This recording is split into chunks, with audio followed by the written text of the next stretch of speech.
In today's video, I'm going to teach you how to use and integrate Trello with HubSpot. First, open the Trello website and sign in so you land on your workspace. From the home view, head to the boards area. This shows all the boards you have access to.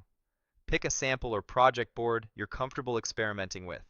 If you're working in a team space, make sure you have at least edit access on that board so you can try the integration steps without running into permission issues. Before we add the integration, let's do a quick warm-up with basic board actions. Open a card that has a checklist and toggle an item to mark it incomplete. This is a good reminder that Trello tracks progress at a very granular level, and integrations often read these kinds of fields. Now close the card and drag a card, say one labeled Studying Science, from your to-do list into your doing list. That simple drag and drop is the heartbeat of Trello, and it's exactly the kind of movement you might want to sync with external tools like a CRM. Now let's connect Trello with HubSpot using a power-up. At the top of the board, click Power-ups, then choose Add Power-ups to open the directory. In the search bar, type HubSpot. You'll see results related to HubSpot. Choose the one intended for linking your Trello cards with HubSpot records.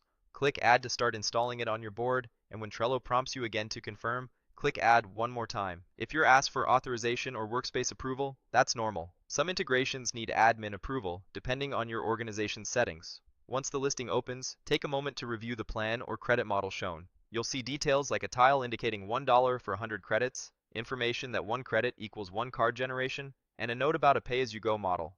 This is useful context for estimating usage.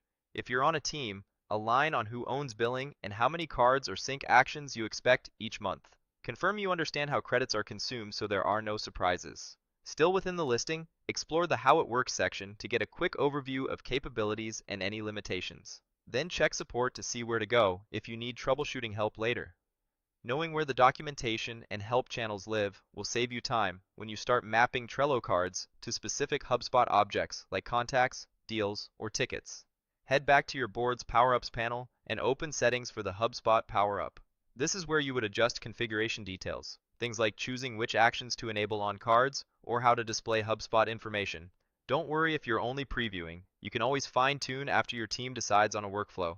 Close the panel by hitting the X when you're done reviewing. Reopen Power-Ups and Settings to confirm everything looks correct. Then click View Power-Up to revisit the listing and double-check any small print. Close that view with the X when you're ready to proceed. If you're testing or you simply want to remove the integration from this board, go back to Power-Ups, open Settings for the HubSpot Power-Up, and choose Disable. Trello will ask you to confirm. Check the confirmation boxes to acknowledge the change and any notes about data visibility. Finally, click Disable Power-Up to complete the removal. Disabling affects only this board and can be reversed later by re-adding the power-up from the directory, so it's a safe way to test without committing long-term. That's it. You visited your board, practiced a couple of core Trello actions, added the HubSpot power-up via search, reviewed pricing and documentation, explored the settings, and then cleanly disabled the integration. Use these same steps on a production board once your team is aligned on permissions, billing, and workflow. Thanks for watching, and I'll see you in the next tutorial.